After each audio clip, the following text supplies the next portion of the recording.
उसने शर्मिला को देखा और बोली, मम्मा, मैं चिराग से शादी करने के लिए कब एग्री हुई? तुम्हारे एग्री होने की मुझे जरूरत भी नहीं है। मैं तुम्हारी माँ हूँ और मुझे पता है what is best for you. इसके साथ रहोगी तो जिंदगी भर तकलीफ ही तकलीफ देखोगी, और फिर तुम्हें अपनी कंपनी के लिए भी मदद चाहिए ना। चिराग के अलावा तुम्हारी कंपनी को फिर से खड़ा करने में कोई तुम्हारी मदद नहीं कर सकता है। इस पर अनन्या ने कहा, मम्मा ऐसा नहीं है, मैं खुद अकरम सर से बात करूंगी, वो मेरी हेल्प कर सकते हैं। मैं चिराग से शादी नहीं करना चाहती हूँ। तो क्या तुम जिंदगी भर इस आदमी के साथ रहोगी? हाँ बताओ, शर्मिला ने पूछा। नहीं, मैं इन दोनों में से किसी के साथ नहीं रहना चाहती हूँ, अनन्या ने अकड़ के साथ जवाब दी। तुम्हें अकरम की अकरम सर की मदद किस चीज के लिए चाहिए? अभिनव ने माँ और बेटी की बातों के बीच में आकर पूछा।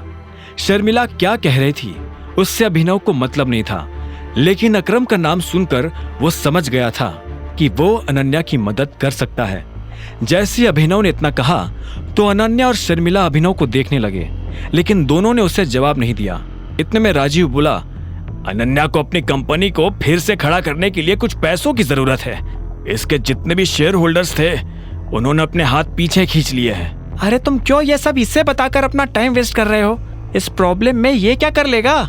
जाकर उन शेयर होल्डर्स की भी वैसे ही पिटाई करेगा जैसे उस लड़के की कर रहा था। शर्मिला ने अभिनव को और सुनाते हुए कहा और आगे बोली, तुम मेरी बेटी का पति बनकर ज्यादा दिन तक नहीं रहने वाले हो। अगर इसने चिराग से शादी नहीं की तो मैं इसके लिए उससे भी बढ़िया लड़का लेकर आऊंगी, पर यू नेवर।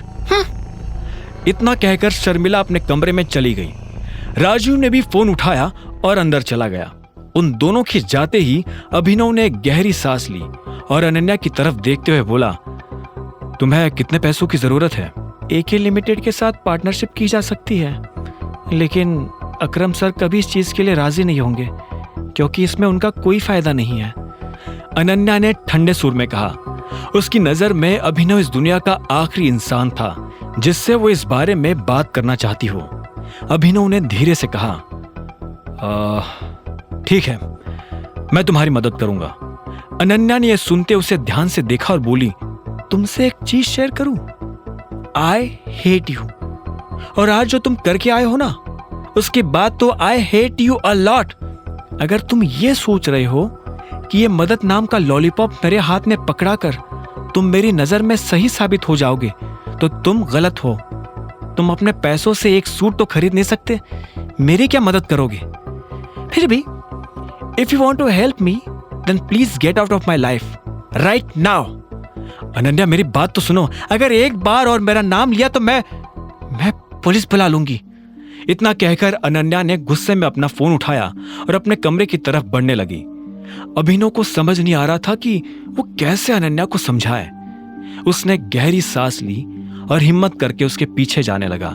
उसने कहा, मैं मजाक नहीं कर रहा हूं, तुम जिस प्रॉब्लम से डील कर रही हो उसमें मैं तुम्हारी मदद कर सकता हूं। यह सुनते ही अनन्या ने चिल्लाते हुए कहा, बकवास करना बंद करो अभिनव, इनफ, तुम कुछ नहीं कर सकते हो। Ananya trust me, I have a job. मैं अकरम सर की कंपनी में मैनेजर की पोस्ट पर काम कर रहा हूं, अभिनव ने आखिर में कहा। यह सुनते ही अनन्या को हंसी आ गई और वो बोली, ओह अच्छा, तो तुम्हें क्या लगता है कि तुम्हारी पोजीशन परमानेंट है?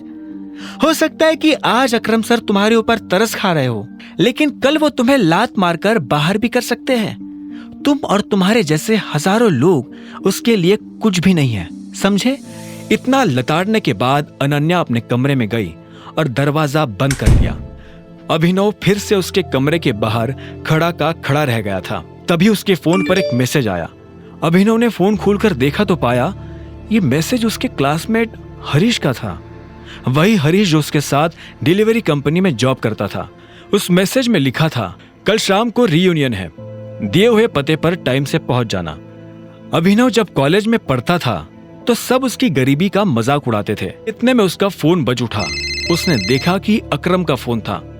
हेलो टाइगर, मेरी जेनी से बात हो गई थी, तुमने जो कहा है वो हो जाएगा।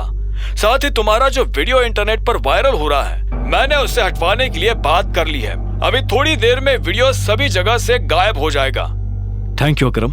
और हाँ, मैंने अपना मन बदल लिया है। मुझे तुम मैनेजर से नीचे वाली कोई पोस्ट देना। क्या? अकरम, असल में मुझे तुम्हारी मदद की जरूरत है। अनन्या किसी प्रॉब्लम में फंसी हुई है और तुम ही उसे निकाल सकते हो। मैं यह भी नहीं चाहता हूं कि अनन्या और उसके परिवार को पता चले कि मैं कौन हूं। तो मैं उन्हें कह दूंगा कि मैंने अपनी मैनेजर की पोजीशन अकरम को मनाने के लिए कॉम्प्रोमाइज किया है और साथ ही उनसे कहा है कि वो चाहे तो कुछ वक्त तक मुझे कम सैलरी भी दे सकते हैं। क्या बात है, बहुत बढ़िया। इससे तुम्हारा काम भी हो जाएगा और पहचान भी छुपी रहेगी। हाँ, अच्छा, और एक चीज, अभी कुछ दिनों में एक ऑक्शन होने वाला है। अलैना भी वहां आने वाली है। उससे मिलने का इससे बढ़िया मौका तुम्हें नहीं मिलेगा। आगे की कहानी जानने के लिए देखें अगला एपिसोड सिर्फ पॉकेट एफएम के यूट्यूब चैनल पर, और द रिटर्न ऑफ टाइगर के सारे एपिसोड्स को सुनने के लिए डिस्क्रिप्शन में दी लिंक से डाउनलोड करें पॉकेट एफएम ऐप।